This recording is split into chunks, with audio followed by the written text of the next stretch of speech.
नमस्कार, news state Uttar Pradesh Uttarakhand देख रहे हैं आप। पहाड़ समाचार में मैं हूं आपके साथ पूजा खंडूरी। खबरों की शुरुआत बड़ी खबर के साथ। लक्सर से बड़ी खबर है। पुलिस टीम पर बदमाशों ने जो फायरिंग की थी, गोली लगने से 2 पुलिसकर्मी घायल हो गए। घायल पुलिसकर्मियों को हायर सेंटर रेफर किया गया है। बदमाशों की तलाश में पुलिस जुट गई है और जगह जगह पुलिस की तैनाती की गई है। कई इलाके सील कर दिए गए हैं। बड़ी खबर इस वक्त की लश्कर से सामने आई है, जहां पुलिस टीम पर बदमाशों की तरफ से फायरिंग की गई और गोली लगने की वजह से 2 पुलिसकर्मियों के घायल होने की खबर सामने आ रही है। घायल पुलिसकर्मियों को हायर सेंटर रेफर कर दिया गया है। बदमाशों की तलाश जारी है। जगह जगह पर पुलिस की तैनाती की गई है। कई इलाकों को सील कर दिया गया है। उस दौरान की ये तस्वीर हम आपको दिखा रहे हैं जब बदमाशों के द्वारा पुलिसकर्मियों पर हमला किया गया था, उन पर फायरिंग की गई थी और ये पुलिसकर्मी घायल हो गए थे। फिर उनको हायर सेंटर रेफर किया गया। वहां पे उनका इलाज अब लगातार जारी है।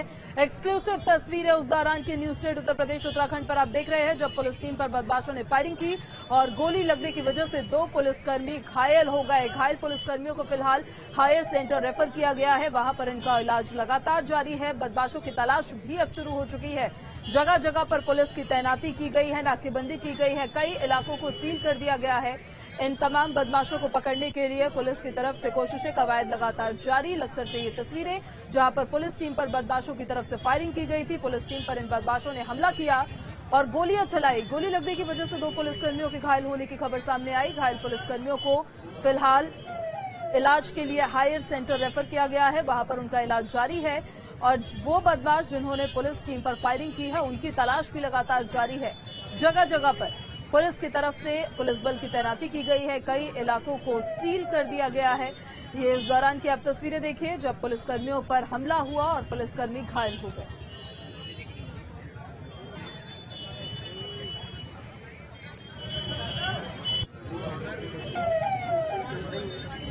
तो ये लक्सर से तस्वीरें हम आपको दिखा रहे हैं। 2 पुलिसकर्मी जख्मी हुए हैं। एक की हालत गंभीर बताई जा रही है और इलाज लगातार जारी है।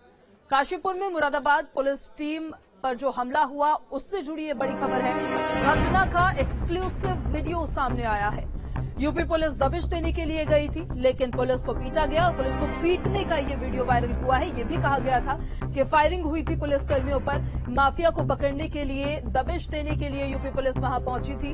हालांकि जो तस्वीर अब हम आपको दिखाने जा रहे हैं, उस तस्वीर की पुष्टि न्यूज स्टेट नहीं करता है, लेकिन ये वीडियो वायरल हो रहा है और ये तस्वीरें देखिए उसी दौरान की ये तस्वीरें हैं जब पुलिसकर्मियों को पीटा गया था। ये काशीपुर में खनन माफिया जफर को पकड़ने के लिए मुरादाबाद पुलिस टीम वहां पर पहुंची थी। लेकिन देखिए किस तरह से पहले पुलिसकर्मियों को ये तमाम लोग यहां पर घेर लेते हैं और उसके बाद फिर पुलिसकर्मियों के साथ मारपीट की जाती है। पुलिसकर्मियों पर फायरिंग भी हुई। इस पूरे घटनाक्रम में एक महिला की मौत भी हो गई थी। यूपी पुलिस दबिश देने के लिए गई थी और उस दौरान पुलिस टीम पर यह हमला हुआ। पुलिस वालों की पिटाई का ये एक्सक्लूसिव फुटेज हम आपको दिखा रहे हैं। हालांकि हम इसकी पुष्टि नहीं कर रहे हैं उसी दौरान की ये तस्वीर है या नहीं है लगातार, लेकिन ये वीडियो वायरल हो रहा है। तो यूपी पुलिस दबिश देने गई थी, खनन माफिया को अरेस्ट करने के लिए काशीपुर पहुंची थी, लेकिन उसी दौरान खनन माफिया ने और उसके जो तमाम साथी थे उन्होंने पुलिस टीम पर ही हमला कर डाला और फिर उसके बाद वो फरार हो गया। हालांकि जफर को पुलिस के द्वारा गिरफ्तार कर लिया गया है, लेकिन ये तस्वीरें देखिए उस दौरान की ये तस्वीरें बताई जा रही है जब पुलिस टीम दबिश देने के लिए गई, उस खनन माफिया को पकड़ने के लिए पहुंची, लेकिन पुलिसकर्मियों के साथ पहले मारपीट की जाती है और मारपीट करने के बाद फिर फायरिंग की भी खबर सामने आई थी। इस खबर पर ज्यादा जानकारी के साथ हमारे संवाददाता मनोज हमारे साथ सीधे कनेक्ट हो गए। मनोज, इस फुटेज के बारे में जरा बताइए। उसी दौरान की ये तस्वीरें हैं जब पुलिस टीम पर हमला किया गया था, उससे पहले उनके साथ मारपीट की गई। देखिए, बिल्कुल जो तस्वीरें इस समय न्यूज स्टेट पे चल रही हैं, ये बिल्कुल इसकी पुष्टि नहीं कर पा रहे हैं कि आखिर ये उसी घटना स्थल की है, लेकिन बताया यही जा रहा है कि उस समय की तस्वीरें हैं। जो पुलिस वाले जो वहाँ लोग थे, उन लोगों ने ये वीडियो वहाँ पर बनाई थी और उसके बाद इसको सोशल मीडिया में वायरल किया है। हालांकि जो लोग वहाँ पर घायल हुए पुलिसकर्मी, अगर उनकी बात माने तो उनके पास जो असले थे, वहाँ पर जो जितने लोग इकट्ठा हुए थे उन्होंने उन लोगों के असले भी लूट लिए थे और उनको बेरहमी से पीटा था। कई पुलिसकर्मियों की जान पर बनाई थी। तस्वीरें हालांकि हम पुष्टि नहीं कर पा रहे हैं, अभी तक कोई ऐसा ऑथेंटिक हमें नहीं मिला है जिससे हम ये कह सके कि ये वहीं की है, लेकिन जिस प्रकार ये सोशल मीडिया में वायरल हो रही है और लगातार न्यूज स्टेज पे हमने दिखाया है, दर्शकों को दिखाया है, तो उससे साफ जाहिर होता है कि किस प्रकार बेरहमी से पुलिसकर्मियों के साथ अभद्रता की गई, उनके साथ मारपीटाई की गई थी। हालांकि वो दबिश देने गए थे। चलिए ठीक है, बहुत शुक्रिया आपका मनोज तमाम जानकारी के लिए। और हरिद्वार से आपको बड़ी खबर बताते हैं। गैंगस्टर सुनील राठी हरिद्वार जेल में शिफ्ट किए जा रहे हैं। दिल्ली की तिहाड़ जेल से हरिद्वार जेल में इसे शिफ्ट किया गया है। पश्चिमी यूपी और उत्तराखंड के डॉन के रूप में कुख्यात है सुनील राठी। दिल्ली, मेरठ और बागपत और हरिद्वार में कई केसेस इस पर दर्ज है। साथ ही हत्या की साजिश रचना, रंगदारी मांगना, अपहरण करना, ऐसे भी कई केसेस सुनील राठी पर दर्ज है। दिल्ली में जेल में था, तिहाड़ जेल में, अब इसको हरिद्वार जेल में शिफ्ट किया गया है। हरिद्वार से बड़ी खबर आपको बता रहे हैं। गैंगस्टर सुनील राठी को हरिद्वार जेल में अब शिफ्ट कर दिया गया है। दिल्ली के तिहाड़ जेल में इसे रखा गया था, लेकिन तिहाड़ जेल से अब इसे हरिद्वार जेल में शिफ्ट किया गया है। सुनील राठी पश्चिमी यूपी और उत्तराखंड के डॉन के रूप में कुख्यात है। दिल्ली हो, मेरठ हो, बागपत हो या हरिद्वार, कई केसेस यहां पर इस पर दर्ज है। साथ ही हत्या की साजिश रचना, रंगदारी मांगना, अपहरण करना, ऐसे कई केसेस सुनील राठी पर पहले से दर्ज है। तो दिल्ली की तिहाड़ जेल में इसे रखा गया था, लेकिन दिल्ली की तिहाड़ जेल से अब इसको हरिद्वार जेल में शिफ्ट किया गया है। बड़ी खबर आपको बता रहे हैं, इस वक्त की बड़ी जानकारी है।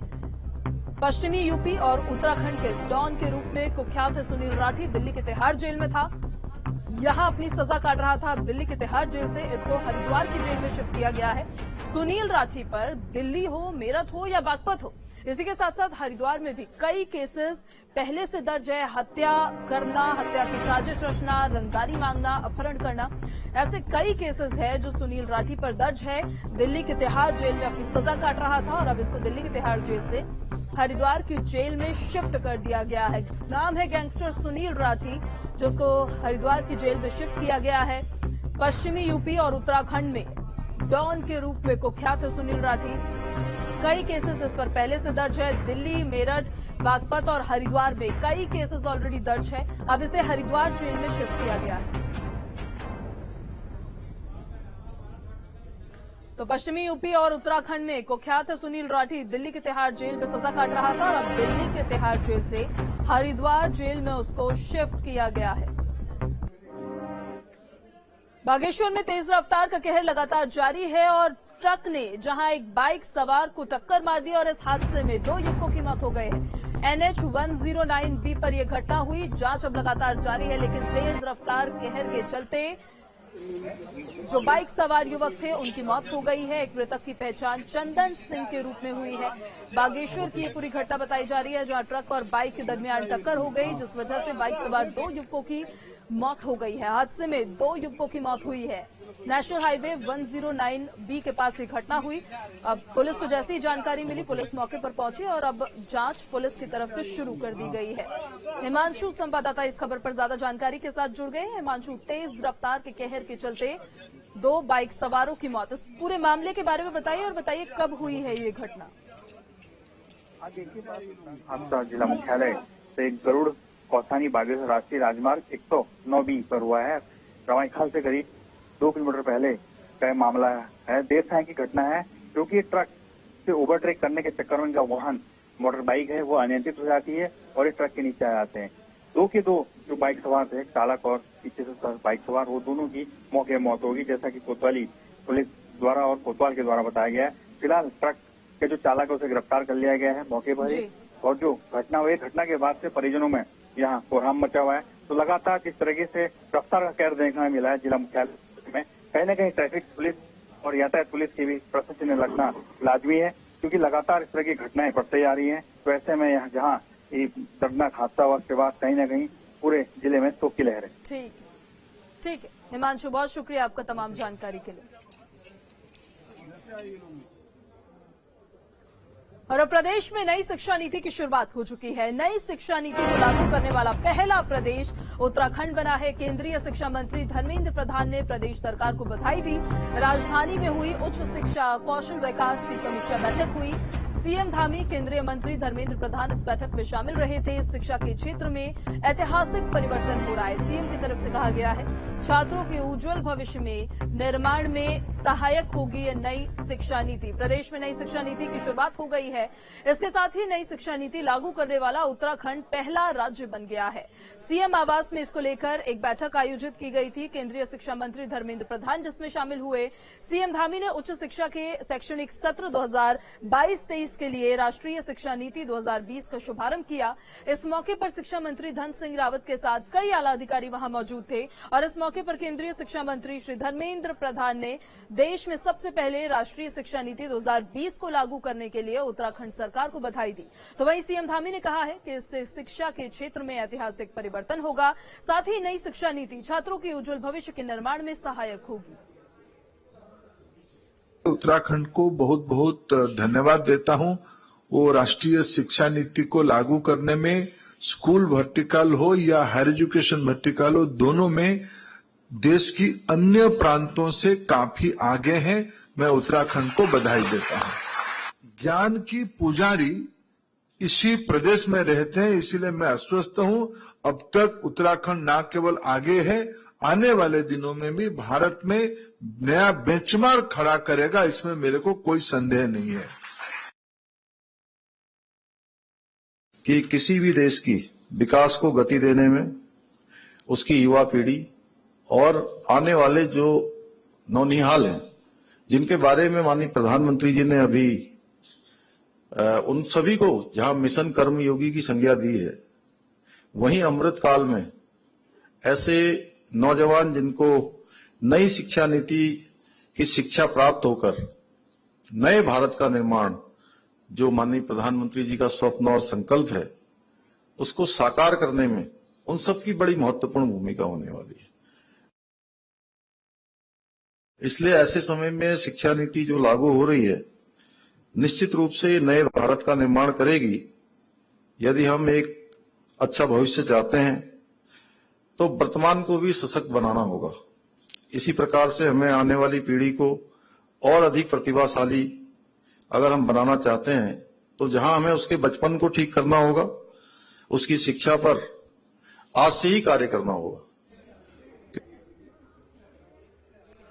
केंद्रीय शिक्षा मंत्री धर्मेंद्र प्रधान देहरादून के दौरे के बाद हरिद्वार पहुंचे थे, जहां उन्होंने बीएचईएल स्थित राजकीय इंटर कॉलेज में राष्ट्रपति पुरस्कार से सम्मानित शिक्षक प्रदीप नेगी से मुलाकात की। साथ ही उनकी क्लास में बैठकर उनके पढ़ाने के तरीकों को भी देखा। इस दौरान शिक्षा मंत्री ने स्टूडेंट्स के साथ संवाद किया। दिव्यांग शिक्षक प्रदीप नेगी को शिक्षक दिवस के मौके पर राष्ट्रपति सम्मान से सम्मानित किया गया था। उन्होंने जो वादा किया था मुझसे 5 सितंबर को दिल्ली में, जब हम प्रधानमंत्री आवास में गए थे, कि मैं आपका शिक्षण तरीका देखना चाहता हूं, तो वो आए, उन्होंने देखा, क्लास में 10-15 मिनट रहे और उनको बड़ा अच्छा लगा कि नई शिक्षा नीति में जो हाइब्रिड तरीका मोदी जी ने बोला है कि हाइब्रिड लर्निंग होनी चाहिए। कोरोना के समय में ऑनलाइन कैसे पढ़ाना और उसमें विद्यार्थिनियों को कैसे ज्यादा समझ आए, इसकी उन्होंने एक प्रयोग किया। इसीलिए उसको इस बार उनको राष्ट्रीय शिक्षक सम्मान में सम्मानित किया गया। मैं और मेरे मित्र धन सिंह जी को मैंने कहा था एक बार चल के प्रदीप नेगी जी की इस प्रयोग को खुद हम क्लासरूम में बैठ के देखें। प्रदेश सरकार पर कांग्रेस ने बड़ा हमला किया है। प्रदेश अध्यक्ष करण माहरा ने कानून व्यवस्था पर सवाल उठाए। सरकार पर अपराधियों को संरक्षण देने का आरोप लगाया। पुलिस प्रशासन पर भेदभाव का भी आरोप लगाते हुए करण माहरा नजर आए हैं। तो सरकार को आड़े हाथों लिया है। प्रदेश सरकार पर बड़ा हमला बोला है कांग्रेस ने। प्रदेश अध्यक्ष करण माहरा ने कानून व्यवस्था पर सवाल उठाए हैं और सरकार पर अपराधियों को संरक्षण देने का और भेदभाव करने का आरोप लगाया है। कांग्रेस प्रदेश अध्यक्ष करण माहरा ने सरकार पर निशाना साधा, कहा कि सरकार संरक्षण देती है अपराधियों को। जब अंकिता भंडारी मर्डर केस हुआ, जिस तरीके से आनंद फानंद में कानून को हाथ में लेते हुए वहां आगजनी की गई, डोजर चला के वहां के सबूतों को मिटाने की कोशिश की गई, अधिकारी अपने बयान बदलते रहे और डीजीपी महोदय ने लड़की के पिताजी और अपनी वार्तालाप को टेप करके जिस तरीके से सार्वजनिक किया, निश्चित ही वो कानून का हनन था। इतने बड़े अधिकारी से ये उम्मीद हम नहीं कर सकते थे। बीजेपी राज्यसभा सांसद और राष्ट्रीय मीडिया प्रभारी अनिल बलूनी हल्द्वानी के दौरे पर है और इस दौरान अनिल बलूनी ने प्रदेश सरकार की तारीफ करते हुए कहा है कि सीएम धामी के नेतृत्व में सरकार अच्छा काम कर रही है। भ्रष्टाचार के खिलाफ सरकार का एक्शन सख्त है। साथ ही पीएम मोदी आगामी दौरे के मसले पर भी उन्होंने कहा कि प्रधानमंत्री का देवभूमि और बाबा केदार से विशेष लगाव है। किसी भी कीमत पर जो जनता के मुद्दे हैं उनकी अवहेलना ना हो, जो भ्रष्टाचार है उसको कहीं पनपने ना दिया जाए, ये हमारी सरकार का मूल मंत्र है, ये हमारे डीएनए है। पुष्कर सिंह धामी जी की सरकार आई है, बहुत तेजी के साथ बहुत अच्छे तरीके से विकास के काम भी कर रहे हैं और जहां जहां कुछ कमियां पाई जाती है उनको भी पूरा किया जाता है। और आने वाले समय में मुझे लगता है कि पुष्कर सिंह धामी जी के नेतृत्व में उत्तराखंड में विकास की गति और अधिक बढ़ती रहेगी। एक नया राजनीतिक कल्चर और सरकार में और समाज में नया कल्चर को पैदा किया है। हम लोग नियमित रूप से काम करते हैं, राउंड द क्लॉक काम करते हैं और ऐसा नहीं कि चुनाव की तैयारी को लेकर करते हैं, लगातार काम करते हैं, साल भर पूरे टाइम काम करते हैं। तो हम लोगों को चुनाव में कोई एक्स्ट्रा बर्डन हमारे ऊपर हो ऐसा नहीं होता है। हम लोग नियमित तौर पे काम करते रहते हैं कि माननीय प्रधानमंत्री जी का भगवान केदारनाथ से और इस देवभूमि से बहुत ही बड़ा लगाव है और वो समय समय पर आते भी रहते हैं। जिस प्रकार से आप लोगों ने जानकारी दी कि ऐसा कोई कार्यक्रम है, तो निश्चित तौर पे प्रधानमंत्री जी जब भी उत्तराखंड आते हैं देवभूमि में मंदिरों में भी जाते हैं और उत्तराखंड के विकास की भी समीक्षा करते हैं। कल नेताजी की अस्थियों का विसर्जन होगा। बड़ी खबर, कल गंगा में विसर्जित होगी मुलायम सिंह यादव की अस्थियां। अखिलेश यादव परिवार के साथ हरिद्वार पहुंचेंगे और वीआईपी घाट पर विधि विधान के साथ अस्थि विसर्जन करेंगे। तो बड़ी खबर आपको बता रहे हैं, नेताजी की अस्थियों का कल हरिद्वार में विसर्जन होगा। कल नेताजी की अस्थियों का विसर्जन होगा और कल गंगा नदी में विसर्जित होंगी मुलायम सिंह यादव की अस्थियां। अखिलेश यादव परिवार के साथ हरिद्वार कल पहुंच रहे हैं। वीआईपी घाट पर विधि विधान के साथ नेताजी की अस्थियों को विसर्जित करते हुए नजर आएंगे। एसपी संरक्षक मुलायम सिंह यादव की अस्थियां सोमवार को यानी कल हरिद्वार में गंगा नदी में विसर्जित की जाएगी। अखिलेश यादव के साथ परिवार के करीबन 15 सदस्य दोपहर में अस्थि कलश लेकर हरिद्वार पहुंचेंगे और विधि विधान के साथ हर की पैड़ी स्थित ब्रह्मकुंड में नेताजी की अस्थियां विसर्जित की जाएगी।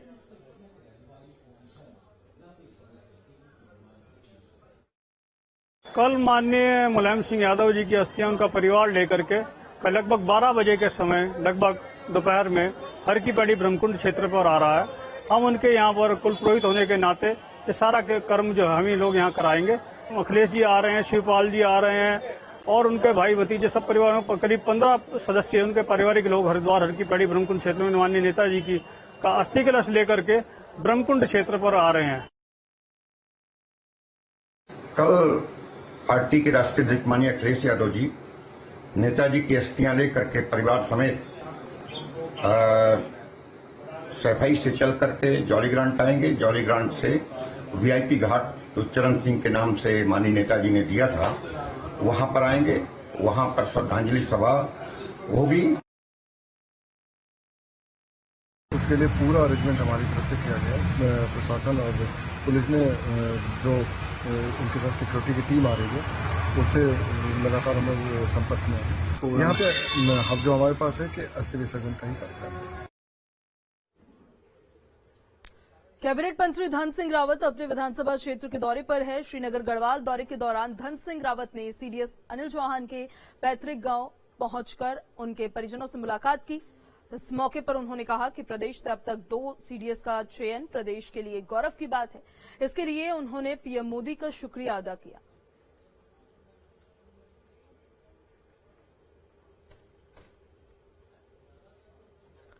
और लैंसडाउन में भूमाफिया फर्जी तरीके से एक जमीन को किसी दूसरे युवक के नाम पर दर्ज करवा रहे थे, जिसके बाद भूस्वामी ने प्रशासन को अवगत कराया। लेकिन भूमाफियाओं के हाथ इतने लंबे हैं कि राजस्व विभाग भी बौना साबित हो रहा है।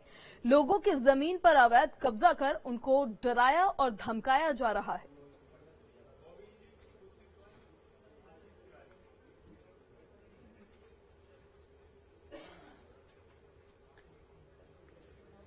और पौड़ी में रिहायशी इलाके में गुलदार दिखा। गुलदार दिखने से लोग सहम गए। आए दिन रिहायशी इलाकों में गुलदार नजर आ रही है। वन विभाग ने इलाके में अब अपनी गश्त बढ़ा दी है। गुलदार का रेस्क्यू करने में भी वन विभाग जुटा हुआ है। पौड़ी के रिहायशी क्षेत्रों में गुलदार की चहलकदमी देखे जाने से लोगों के मन में अब भय है, भयभीत हो रखा है पूरा माहौल। प्रेमनगर, अस्पताल मोहल्ला, सर्किट हाउस समेत कई इलाकों में गुलदार की सक्रियता बढ़ती नजर आ रही है, जिससे लोग डरे हुए हैं, सहमे हुए हैं। वन विभाग की टीमें हालांकि मौके पर पहुंचकर अपनी गश्त देने लग रही है। वन विभाग ने पहले से ही गुलदार की दस्तक को देखा था और पिंजड़ा उन्होंने इसी वजह से वहां पर लगाया हुआ है, लेकिन गुलदार पिंजड़े में कैद नहीं हो पा रहा। और गढ़वाल वन विभाग के प्रभागीय वन अधिकारी ने बताया कि गुलदार प्रभावित क्षेत्रों में वन विभाग की टीम लगातार गश्त कर रही है। उधम सिंह नगर में गुलदार की दहशत से लोग परेशान हैं और पतरामपुर रेंज में घर लौटते समय एक युवक पर गुलदार ने हमला भी कर दिया। गुलदार के हमले से युवक गंभीर रूप से घायल हो गया है, जिसे इलाज के लिए काशीपुर रेफर कर दिया गया है। तो वहीं वन क्षेत्र अधिकारी ने कहा है कि सभी अधिकारियों को अपने इलाके में गश्ती बढ़ानी चाहिए और गश्ती बढ़ाने के निर्देश देने चाहिए। बच्चों के साथ है या गुलदार के बच्चों के साथ ही होगा, तो जसपुर से काशीपुर ले गए। गुलदार ने युवक पर हमला किया है और युवक की हालत गंभीर बताई जा रही है, तो युवक को काशीपुर रेफर किया गया। जब एक गुलदार ने एक युवक पर हमला कर दिया और युवक की हालत गंभीर हो गई। तो तस्वीरें दिखा रहे हैं आपको, लगातार चहलकदमी गुलदार की बढ़ती हुई नजर आ रही है अब रिहायशी इलाकों में भी। ये दो तस्वीरें देख रहे हैं आप, पौड़ी और उधम सिंह नगर की तस्वीरें हैं, जहां गुलदार के आतंक से लोगों में दहशत का माहौल। पौड़ी में जहां रिहायशी इलाके में गुलदार दिखा, तो वहीं उधम सिंह नगर में गुलदार के हमले में एक शख्स गंभीर रूप से घायल हो गया। जसपुर से काशीपुर ले गए थे।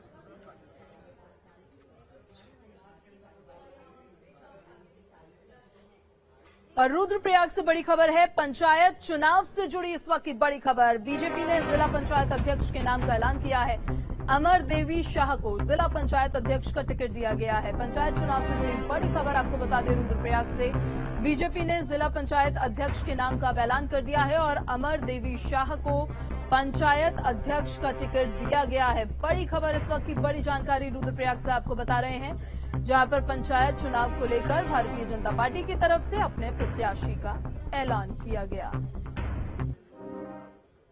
10 दिन बाद 27 अक्टूबर को केदारनाथ धाम के कपाट बंद हो जाएंगे। इस बीच हर रोज बाबा के दर पर भक्तों की तादाद बढ़ती जा रही है। अब तक 15 लाख से अधिक भक्त बाबा केदार के दर्शन कर चुके हैं, जो अपने आप में एक नया कीर्तिमान है। एक रिपोर्ट आपको दिखाते हैं।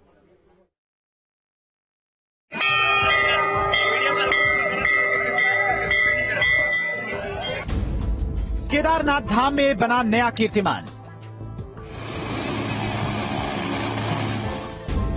बाबा केदार के दर पर उमड़ा भक्तों का सैलाब।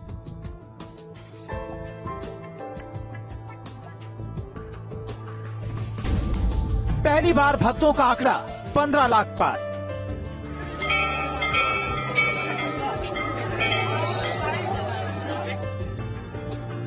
इन दिनों बाबा केदारनाथ के धाम में भक्तों का जमघट लगा हुआ है।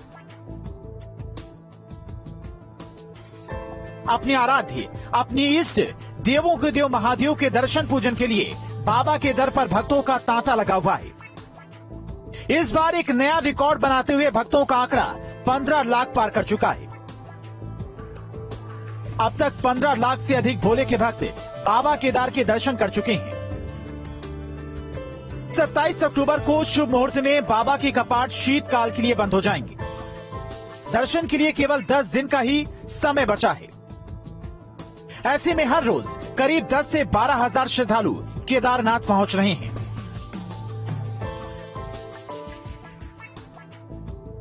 बाबा केदार के दर्शन के लिए यात्रियों की लंबी लाइन लगी हुई है, जबकि सायंकालीन आरती के समय में भी मंदिर परिसर में खूब भीड़ उमड़ रही है।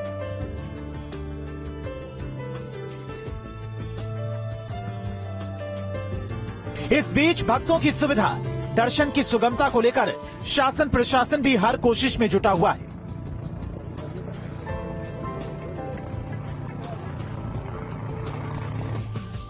प्रशासन की तरफ से बेहतर इंतजाम का ही नतीजा है कि भक्तों का आंकड़ा 15 लाख पार कर चुका है।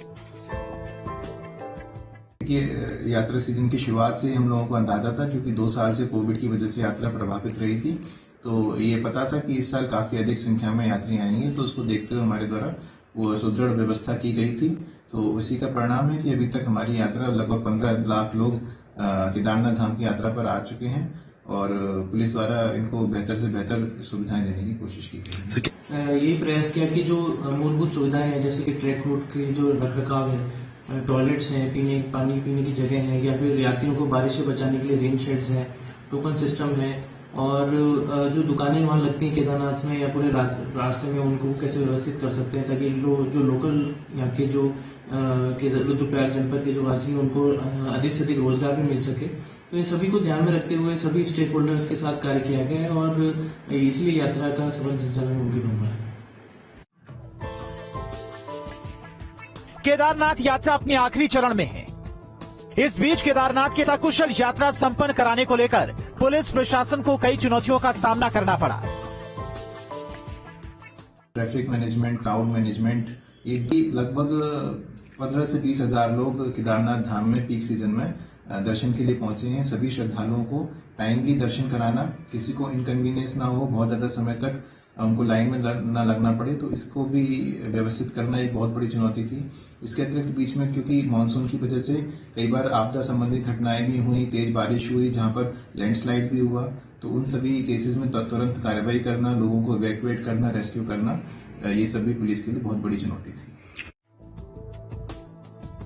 एक और जहां केदारनाथ धाम में भक्तों का तांता लगा हुआ है, वहीं केदारनाथ धाम की भव्य और दिव्य छटा देखते ही बन रही है।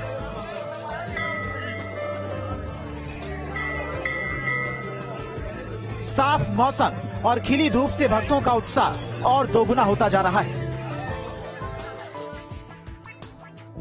रुद्रप्रयाग से रोहित डिमरी के साथ टीम न्यूज स्टेट।